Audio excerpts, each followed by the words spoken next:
Datenrücksicherung. Die Datenrücksicherung kann über zwei Wege erfolgen. Möglichkeit 1: Ich rufe im Programm den Menüpunkt Dienste, Rückholung der Camin Futura-Daten auf. Bei der zweiten Möglichkeit rufe ich den Menüpunkt direkt aus der Startmaske heraus auf. Dienste, Rückholen der Camin Futura-Daten.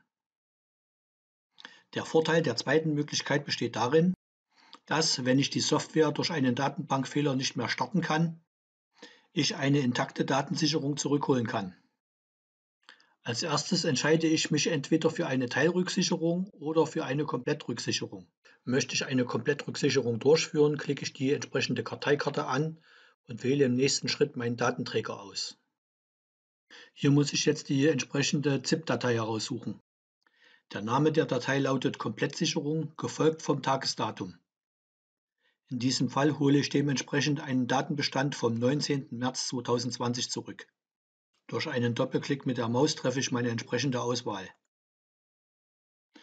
Zusätzlich kann ich mich dafür entscheiden, dass ich nicht nur das aktuelle Geschäftsjahr, sondern alle anderen Geschäftsjahre auch zurückhole. Und sollte ich für meine Datensicherung ein Passwort vergeben haben, trage ich es in diese Zeile ein.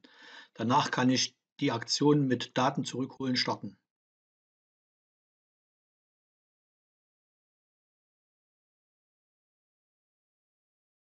Fertig. Bitte denken Sie daran, dass beim Rücksichern von mehreren Gigabyte Daten eine entsprechende Zeit vergehen kann. Wurden die Daten dann erfolgreich zurückgespielt, kann ich mein Programm wie gewohnt starten. Kommen wir nun zur Teilrücksicherung. Auch hier wählen wir im ersten Schritt unsere Datenquelle aus.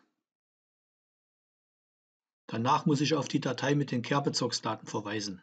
Der Name der Datei setzt sich wie folgt zusammen: CAMF wie Camin Futura, gefolgt vom gesicherten Geschäftsjahr, in unserem Fall Anno 20, und danach folgt das Tagesdatum der jeweiligen Datensicherung. In unserem Beispiel bedeutet dies, die Datensicherung ist vom 19. März 2020 für das Geschäftsjahr 2020. Durch den Doppelklick auf die Datei bestätige ich meine Auswahl.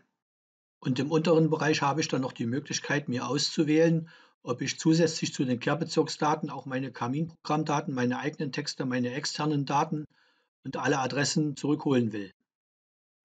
An dieser Stelle noch eine Bemerkung zum Menüpunkt Alle Adressen. Wenn Sie nur mit Ihrem eigenen Kehrbezirk arbeiten und sonst weiterhin keine Software einsetzen, welche das Adressmodul verwendet, kann dieser Menüpunkt vernachlässigt werden. In der unteren Zeile können wir wiederum gegebenenfalls ein Passwort eintragen, welches wir bei der damaligen Datensicherung verwendet haben. Danach starten wir mit Daten zurückholen.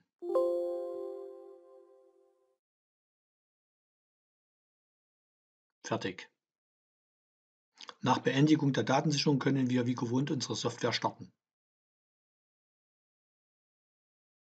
Der erstmalige Start des Programms kann sich etwas verzögern, da gegebenenfalls noch Anpassungs- und Überprüfungsläufe durchgeführt werden. Danach können wir wie gewohnt weiterarbeiten.